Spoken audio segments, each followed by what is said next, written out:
आत्मा मौन है, शांत है। जैसे आत्मा का स्वभाव है वैसा चित्त का स्वभाव बन जाए।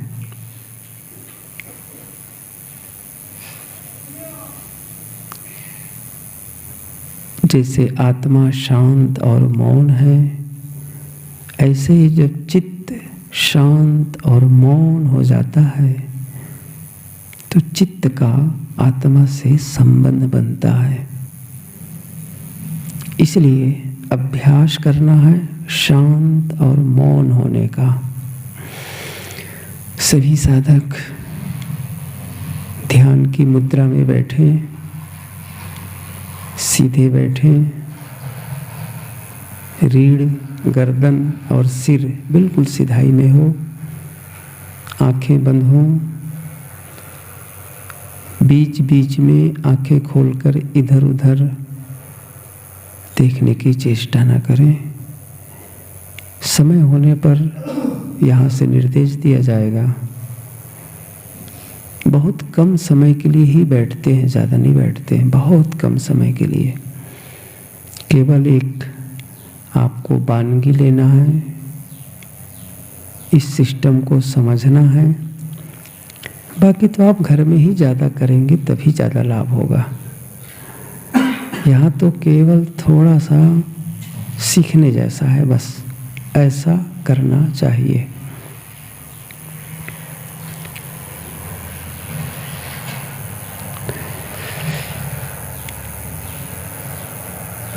शरीर तनाव रहित हो, आँखों की पलकों पर कोई दबाव न हो, चेहरे में कोई सिकन न हो, प्रसन्न मुद्रा, आरामदायक मुद्रा, आसन।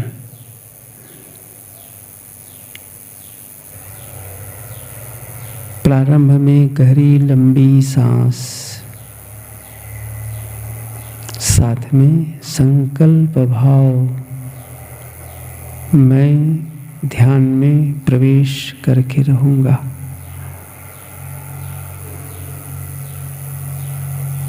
मैं कर सकता हूँ, करके ही रहूंगा। बाहर की कोई भी आवाज, कोई भी घटना मेरे लिए बाधा नहीं है। जो कुछ भी हो रहा है मैं सबको स्वीकार करता हूँ। कोई विरोध नहीं, सब कुछ एक्सेप्टेंस, स्वीकार भाव। अंदर कोई चाहना नहीं, कोई कामना नहीं, बिल्कुल निष्काम भाव।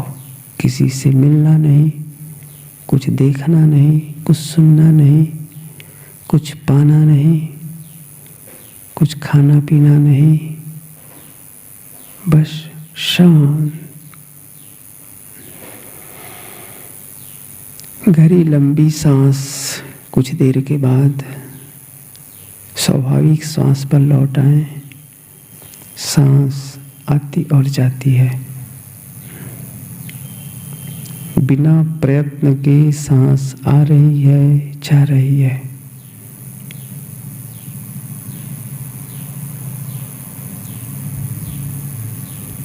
जो कुछ हो रहा है उसे जाने, उसे महसूस करें। सांस को जाने, सांस आती है, जाती है, अपने आप आ रही है, जा रही है।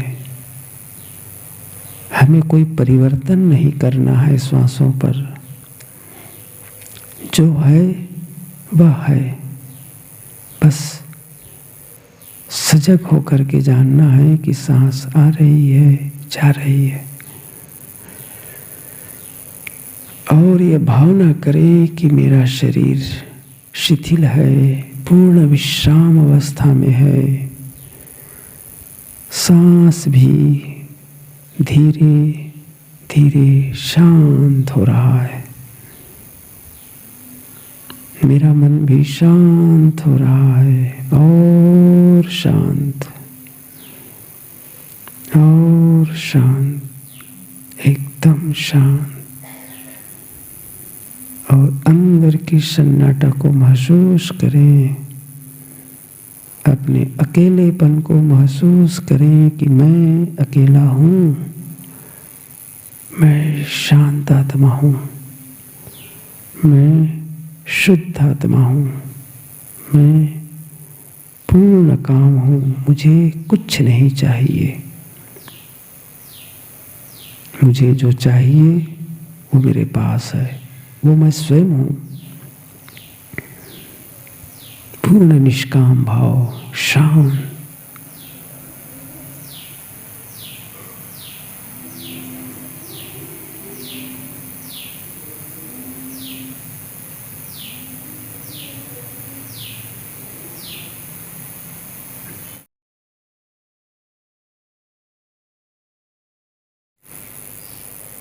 मन में किसी प्रकार कोई याद आए तो उस बात को लेकर के मन में कोई नाराजगी का भाव न हो, खिन्नता का भाव न हो। ये विचार क्यों आते हैं? आते हैं, आना स्वाभाविक है। काम क्या है?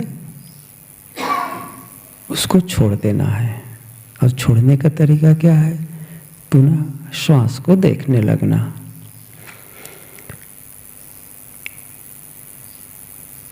विरोध नहीं करना है, उससे लड़ाई नहीं करनी है। जानना है ये विचार आया, विचार का मूल्यांकन भी नहीं करना है कि विचार अच्छा है, विचार खराब है, बस विचार है और मैं विचार नहीं हूँ। न मैं अच्छा विचार हूँ, न मैं बुरा विचार हूँ, क्योंकि अच्छे विचारों के चले जाने पर मैं रहता हूँ, बुरे विचारों के चले जाने पर मैं रहता हूँ, दोनों को जानता हूँ। इसलिए समता भाव, ये मन जहाँ जाए तह निर्भय समता से ठहरावे। सदगुरु कबीर ने यही बात कही है कि समता से, न विचारों के प्रति द्वेष हो, न राग हो। शांत, समत्वम योग उच्यते।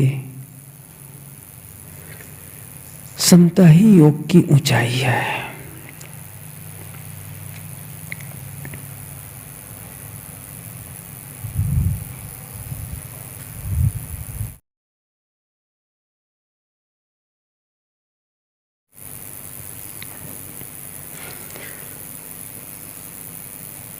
कल मैंने एक पंक्ति कही थी,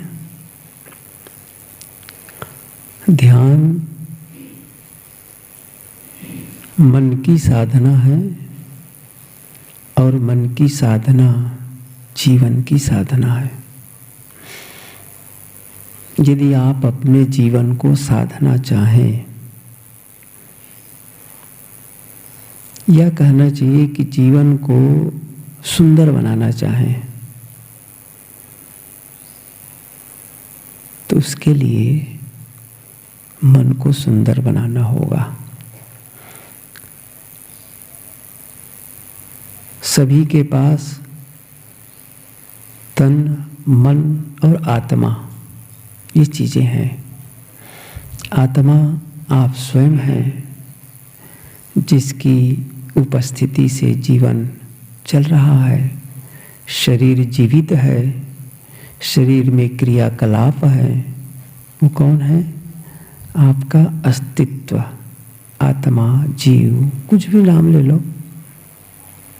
कोई ब्रह्म कहे, खुदा कहे, कुछ भी कहो, वो सत्य है। सरल क्या है? सत्य है। वो है, मतलब जानीव दशा।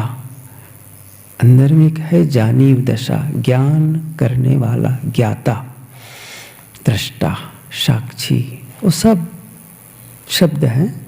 शब्द आप देते हैं, सत्ता को निर्मित नहीं करते। शब्द आप बनाते हैं बस। दूसरा है मन, तीसरा है तन।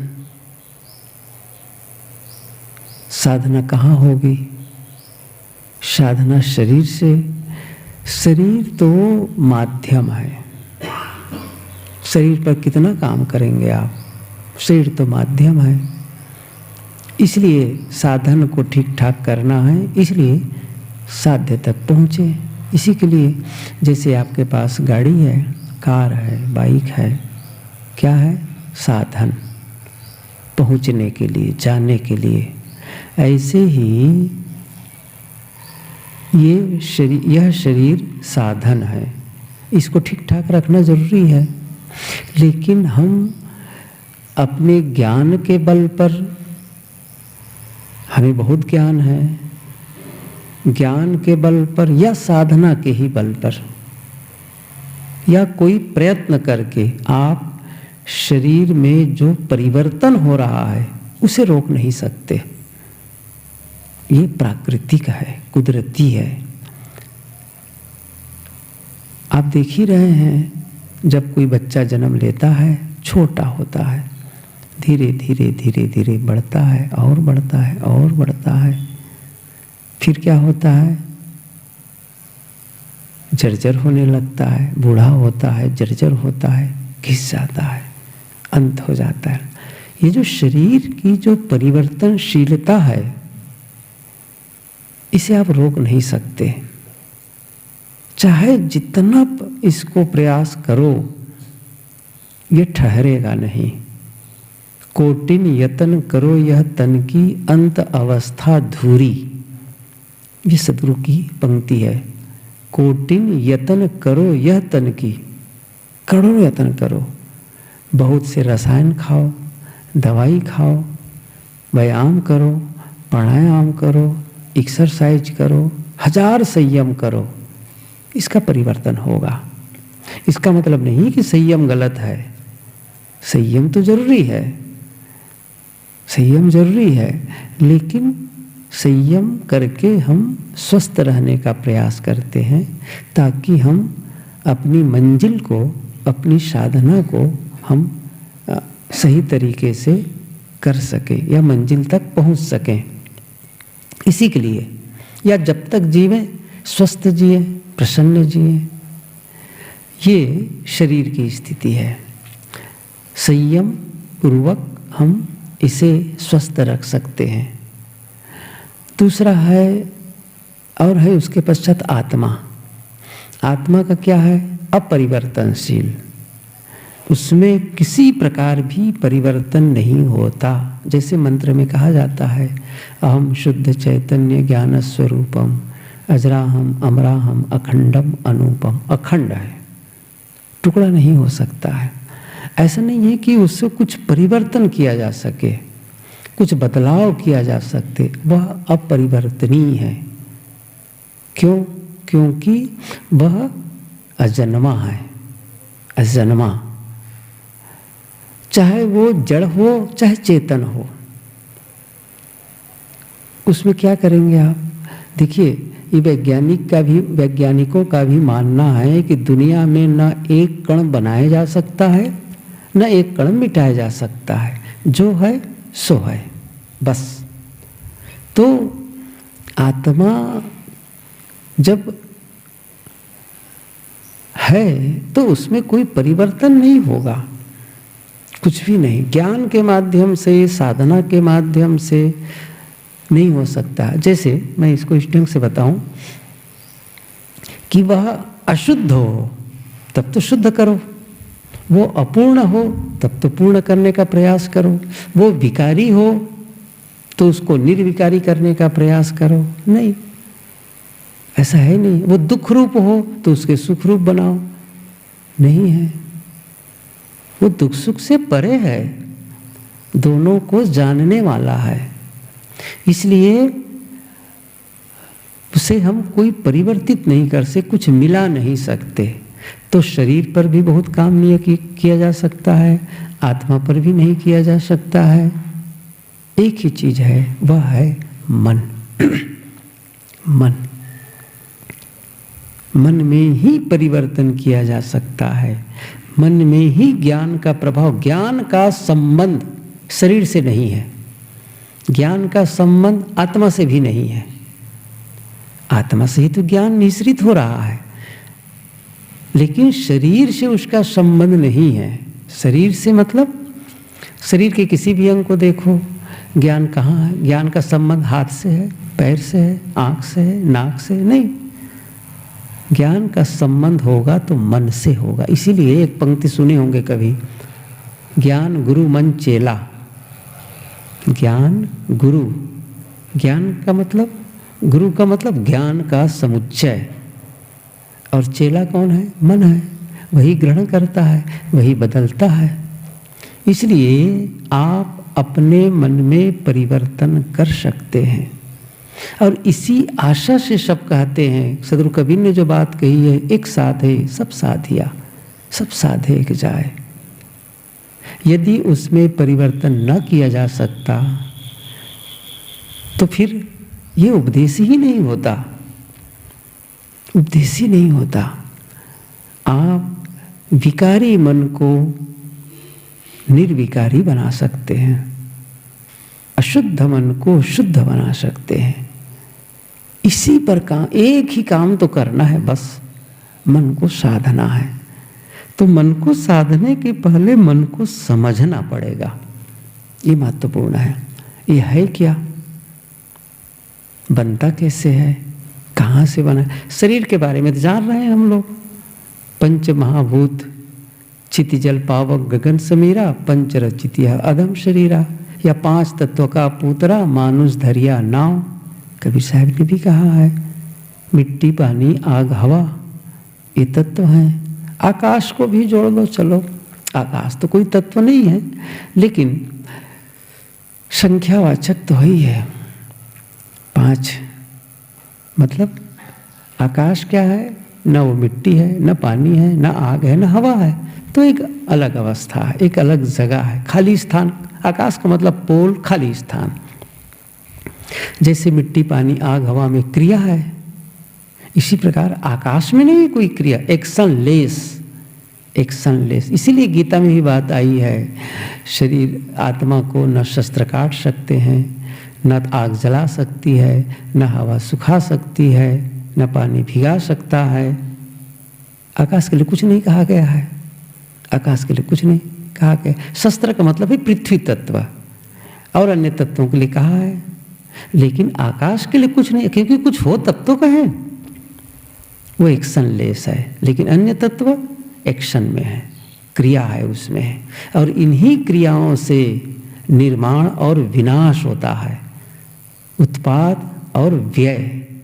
जो कुछ निर्मित हो दिख रहा है, दृश्यमान जगत, वह इन्हीं तत्वों की क्रिया से है, और भिन्न भिन्न है। इसीलिए है, देखिए एक चीज़ मैं बताऊं, अभी तो इसकी व्याख्या को विस्तार देने का समय नहीं है, लेकिन आप समझें, तत्वों में विरोधी गुण धर्म है, और इसीलिए क्रिया संभव है। एक ही गुण धर्म वाले हों तो क्रिया ही नहीं होगी। आग और पानी दोनों विरोधी हैं, तो आग और पानी का मिलन होता है, स्टीम बन जाती, भाप बन जाता है। ये होता है। ऐसा ना हो तो कैसे होगा? कोई भी क्रिया कैसे होगी? शरीर का निर्माण कैसे होगा? जगत का निर्माण, जो कुछ दिख रहा है, कैसे होगा? विरोधी गुण धर्म है, इसलिए होता है ये।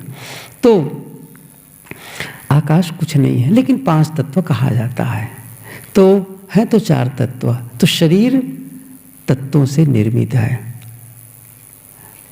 आत्मा तो किसी से निर्मित नहीं है। न जायते मृत्येवा कदाचिन नायम भूत्वा भविता, किसी से नहीं जन्म बना हुआ है, कभी नहीं मरने वाला है ये। रही बात मन, मन किससे बना है, कैसे होता है, ये समझ लेना जरूरी है। देखिए, सच कहा जाए तो मन अपने आप में कुछ तत्व भी नहीं है, उसकी अपनी स्वतंत्र सत्ता भी नहीं है। किसी ने कहा है, mind is nothing but collection are your experiences. Experiences अनुभवों का संग्रह है, कलेक्शन है। मन अपने आप में कुछ नहीं है, उसको चीर फाड़ के देखो, कुछ मिलने वाला नहीं है। देखो, एक होता है मस्तिष्क, जो शरीर का अंग है, अवयव है, उसे आप मन मत मानिए, ये आप समझिए उस चीज को। वो मन नहीं है, वो मस्तिष्क है। वो जैसे ये इलेक्ट्रिसिटी, तार, बल्ब, पंखे, क्या यही इलेक्ट्रिसिटी है? यही पावर है? यही बिजली है? नहीं, बिजली को प्रकट करने का माध्यम है। बिजली बिल्कुल अलग है, बिजली बिल्कुल अलग है। तार से तार नहीं है बिजली। इसी प्रकार से मन मस्तिष्क नहीं है, मस्तिष्क नहीं है, वो मन बिल्कुल अलग है। इसलिए उस मन को समझना है कि मन कुछ है थोड़ी। क्या है वह? जो कुछ आपने आज तक इंद्रियों से ग्रहण किया, उसी के संस्कार हैं, उसी के संग्रह है, बस अनुभवों का, अनुभवों का। यदि वो ठीक हो, जो आपने कलेक्ट किया है, जो आप लाए हैं भीतर, वो ठीक हो, तो मन भी ठीक हो जाएगा, मन भी ठीक हो जाएगा। इसलिए मन इंद्रिय से जो विषयों को ग्रहण किए हैं, बस वैसे ही मन निर्मित होता चला जाता है। इंद्रियां 5 इंद्रियां हैं, 5 विषय हैं, 5 ज्ञान इंद्रियां हैं। आँख, नाक, कान, जीभ, चाम, ये 5 ज्ञान इंद्रियां हैं। विषय कौन कौन से हैं? शब्द, स्पर्श, रूप, रस, गंध, ये 5 विषय हैं। इसके अलावा कुछ है भी नहीं है। आप ध्यान दो, पूरी सृष्टि में, पूरे जगत में इन 5 विषय के अलावा कोई छठा विषय है ही नहीं है। बस अब इन विषयों को ग्रहण करने का माध्यम है ये इंद्रियां। अब वो जब गलत होती हैं तो मन गलत बनने लगता है। आँख का विषय रूप, कान का विषय शब्द, नाक का विषय गंध, त्वचा का ईश्वर इस विषय स्पर्श, जीभ का रस, ये 5 इंद्रियों द्वारा 5 विषयों का ग्रहण होता है। यदि वो विषय के ग्रहण करते समय असावधानी हुई, यदि ग्रहण करते समय गलत विषय ले लिया गया, बस मन गलत बन गया। आप रात में टीवी से हो या मोबाइल से हो, गलत मूवी देखे, वह मूवी जिसमें मार काट, लड़ाई झगड़ा, छल कपट या कोई अश्लील दृश्य देखा हो, तो क्या हो गया है? वो अंदर चला गया है। ध्यान दो, वो अंदर चला गया है। आँखों के माध्यम से, कानों के माध्यम से वो अंदर चला गया है। और जो चला गया है वो याद भी होते हैं, याद भी होते हैं। और याद करते वही तो मन होता है। या किसी ने सुंदर सत्संग सुना है, सुंदर दृश्य देखा है, खास अच्छे लोगों से वार्ता की है, या सात्विक आहार किया है, बड़ा सात्विक। और एक दूसरा है जो बहुत ही तामसिक और रजोगुणी आहार किया है। सबका प्रभाव होता है जीवन में। हमेशा ध्यान रखो इस चीज को, हमेशा ध्यान रखो। जो आप शरीर में डालते हैं, ग्रहण करते हैं, चाहे वो मुंह के माध्यम से भोजन के रूप में हो, चाहे आँख के माध्यम, ये सब आहार है। इसीलिए तो कहा गया है आहार शुद्धौ सत्व शुद्धि, सत्व शुद्धौ ध्रुवा स्मृति, स्मृति लंबे सर्वग्रंथि नाम विप्रमोक्ष। ये उपनिषद का मंत्र है।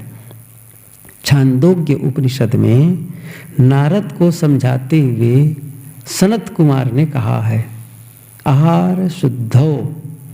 आहार का मतलब जो मैंने अभी तक कहा, केवल चावल दाल रोटी सब्जी ही आहार नहीं है। आँख से ग्रहण करना, आहरण करना, आहरण ग्रहण करना, आँख से आहरण रूप का, कान से आहरण क्या कर रहे हैं? शब्द का।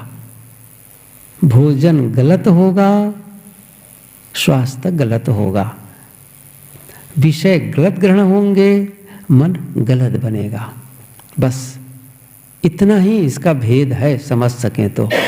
इसलिए ग्रहण करते समय सावधानी बरतो। आप कौन सा कंटेंट इनपुट कर रहे हो, जो इनपुट करोगे वो आउटपुट होगा, वही आउटपुट बनेगा। कंप्यूटर वाले क्या कहते हैं, गार्बेज इन गार्बेज आउट, कचरा अंदर कचरा बाहर। आप कचरे को अंदर ला रहे हो, कहाँ समय दे रहे हो। एक सूत्र बताऊं, जहाँ जहाँ आप समय देते हैं वहीं से आपका भविष्य आता है। आप टीवी में समय दे रहे हो, मोबाइल में समय दे रहे हो, अखबार में समय दे रहे हो, गपबाजी में समय दे रहे हो, बिजनेस में समय दे रहे हो, आत्म साधना में समय दे रहे हो, स्वाध्याय में समय दे रहे हो, स्वास्थ्य के लिए समय दे रहे हो, वहीं से आएगा, वहीं से आएगा, वहीं से आएगा। क्या कर रहे आप, अपने समय का नियोजन कहाँ करते हैं, नियोजन कहाँ करते हैं। बहुत सारा समय हम उन चीज़ों को ग्रहण करने में लगा देते हैं जिससे हमारा मन अशांत हो। सुबह उठे अखबार के ही पन्ने पलट रहे हैं, नकारात्मकता नकारात्मकता, टीवी ही खोल दिए, मोबाइल ही खोल लिए, रात में सोते समय भी मोबाइल में ही समय बिता रहे हैं, या टीवी ही देख रहे हैं, या फिर निंदा चुगली में ही उलझे हुए हैं। गलत गलत जा रहा है, क्या होगा, वो गलत निर्माण होता है। एक चीज़ मैं बताऊं आपको, आपको जानने जैसी है ये, जानते तो है ही हैं। जब आप कोई भोजन करते हैं, कोई भी भोजन करते हैं, चाहे आप पिज्ज़ा बर्गर खाएं या फिर आप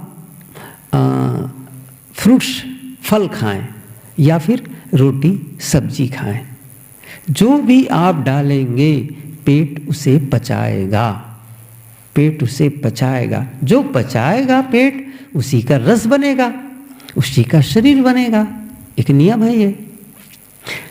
इसी प्रकार से जो भी इंद्रियों से आप ग्रहण करते हैं, देख करके, सुन करके, सुन करके, छू करके, जो भी जो अंदर गया उसे आपका अंतःकरण, आपका मन पचाता है, उसे भी डाइजेस्ट करता है और उसी का रस बनता है। और जो मैं कह रहा हूँ रस बनता है, वही है मन, बस वही है मन। क्या संग्रह, क्या याद कर रहे हैं आप बैठे और क्या याद आ रही है, जो आपने ग्रहण किया है। गलत दृश्य वो याद आएगी, अच्छा दृश्य वो याद आएगी।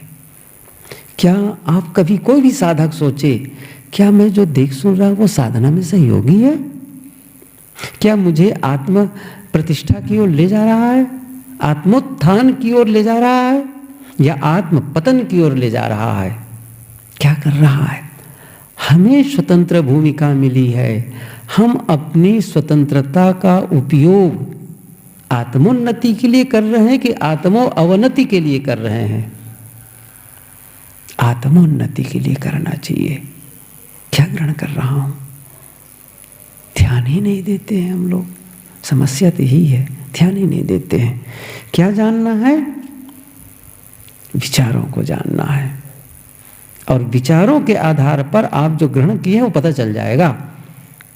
यदि मन में गलत विचार उठ रहे हैं, इसका मतलब है कहीं से गलत आ गया है, आ गया है। सुन करके आया होगा, किसी ने कहा होगा, या मैंने देखा होगा, कुछ भी है। वो हो सकता है वो 2-4 दिन का हो सकता है 2-4 महीने का पहले का हो सकता है 2-4 साल की बात हो। वो याद आ रही है, उससे अपने आप को अलग करना है, उसी से अलग करना है। क्या करना होगा, सजगता। एक गुरु शिष्य की कहानी है। शिष्य ने गुरु से एक शब्द मांगा ताकि जो गुरु ने अचीव किया है, जो पाया है, वो मैं भी पा जाऊं। गुरु से उन्होंने पूछा, गुरु ने कहा, एक शब्द दिया, सजगता। शिष्य ने शब्द को कागज में लिखा और कहा ठीक है, चल पड़ा। आधे रास्ते पर गया, मन में हुआ सजगता का अर्थ क्या है? आखिर मुझे करना क्या है? लौट आया। उसने कहा गुरुजी इसका अर्थ क्या है? गुरुजी ने कहा सजगता का अर्थ है सजगता। ठीक है, सुना, फिर चल दिया वो और चला। फिर मन में हुआ आखिर इसका मतलब क्या है, आखिर मुझे करना क्या है, पता तो चला नहीं। फिर लौट आया, क्या गुरुजी आखिर मुझे करना क्या है सजगता का मतलब? तो उन्होंने कहा सजगता यानी सजगता यानी सजगता। इसका अर्थ है कि आपको सजगता के बाद में कोई तर्क नहीं करनी है। मतलब यह हुआ कि आप सजग हो करके अपने विचारों को देखें और वे विचार जिसकी आप रचना कर रहे हैं। आप विचारों के रचनाकार हैं और इसीलिए आप अपने जीवन के रचनाकार हैं, क्योंकि आप जो सोचते हैं वही बन जाते हैं, वही बन जाते हैं। We become what we think about. आप वही बन जाते हैं जो दिन भर सोचते रहते हैं। क्या सोचते रहते हैं? क्या उस पर ध्यान दिया गया है? सुबह शाम कभी भी कोई काम करो, कोई आप जैसे मॉर्निंग वॉक में गए, कहीं गए, कौन चल रहा है, क्या कर रहा है, कौन संगीत सुन रहा है, क्या कर रहा है, मत देखो। क्या सोच रहा हूं? सही सोच रहा हूं? ध्यान दो। अच्छे विचार हैं कि गलत विचार है, उसको बदलो, उसको बदलो। यही कबीर की सहज साधना है। कबीर साहब जी ने कहा ना कि कहीं भी रहो, सहज समाधि तो बात की बात है, सहज साधना का मतलब है सब समय सब जगह, चाहे आप बिस्तर पर हो, रास्ता चल रहे हो, झाड़ू लगा रहे हो, बर्तन साफ कर रहे हो, दफ्तर में काम कर रहे हो, खेत में काम कर रहे हो, कोई भी काम, यहाँ तक कि आप स्नान कर रहे हो, टॉयलेट में बैठे हो, कोई भी काम कर रहे हो, एक काम आप कर सकते हैं, मन को देख सकते हैं कि मन क्या सोच रहा है। ये साधन, मैं तो कहता हूँ इतना तो मत देखिए, चलो आप 24 घंटे में 4 से 5 बार भी अवेयर होकर के देख सके तो जीवन ट्रांसफॉर्म हो जाएगा। आप करके देख लीजिए, और मैं दावा करता हूँ कल नहीं देख पाएंगे आप कहेंगे ऐसा ना कहिए। मैं जानता हूँ, क्योंकि मैं जानता हूँ कि कितनी असावधानी में हम जीवन जीते हैं। आप देख लीजिए, आज संकल्प लीजिए और देख के बताइए कल मुझे, मैं 5 बार किया कि 6 बार देखा, कल बताएंगे। जब कितना मैं चैलेंज दे रहा हूँ तो भी कितना कठिन होगा इस चीज़ को देखना। क्यों? अभ्यास ही नहीं है, नहीं है। आप करके देख लीजिएगा। तो वो मन को समझना, क्योंकि अंदर अब आ ही गया है, अब उसको बदलना है। और इसीलिए साक्षी की साधना। अभी तक तो हम लोग श्वास देख रहे थे, अब क्या करना है? विचारों को देखना, विचारों का साक्षी होना। और कबीर की साधना साक्षी की ही साधना है, गवाही। आप केवल साक्षी रहें, तटस्थ रहें। साक्षी का मतलब तटस्थता, तटस्थता। साखी आखी ज्ञान की समुझ देखूं मन माई, बिन साखी संसार का झगड़ा छूटत नाई। संसार का झगड़ा या अंतस का झगड़ा कब छूटेगा?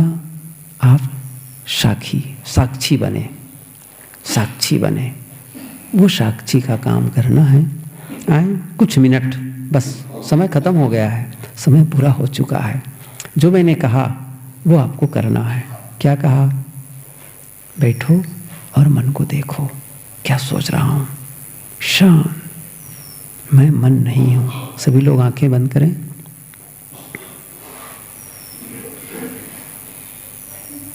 महसूस करें मैं विचार नहीं हूँ, मैं विचारों का साक्षी हूँ। विचार चाहे जैसे हों, विचार हैं। विचारों का मूल्यांकन न करें, अच्छे और बुरे कुछ नहीं, बस विचार हैं। विचार न अच्छे हैं न बुरे हैं, सबसे अलग सबसे अलग। मैं विचारों का साक्षी हूँ, शांत। मैं शांत आत्मा हूँ, शुद्ध आत्मा हूँ।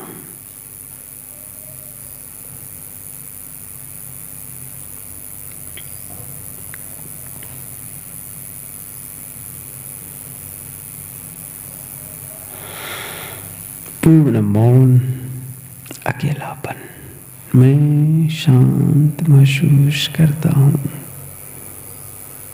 मेरा मन शांत है, शांत, पूर्ण विश्राम।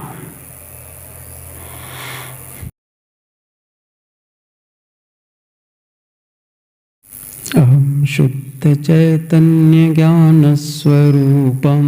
अहम शुद्ध चैतन्य ज्ञान अजराहम अमराहम अखंडम अनूपम। अजराहम अमराहम। अहम शुद्ध चैतन्य ज्ञान स्वरूपम। अहम शुद्ध चैतन्य अजराहम अमराहम अखंडम अनूपम। अजराहम अमराहम। अहम शुद्ध चैतन्य ज्ञान स्वरूपम। अहम शुद्ध चैतन्य ज्ञान अजराहम अमराहम अखंडम अनूपम। अजराहम अमराहम। इस सत्र को यहीं पर विराम देते हैं। साहेब बंदगी।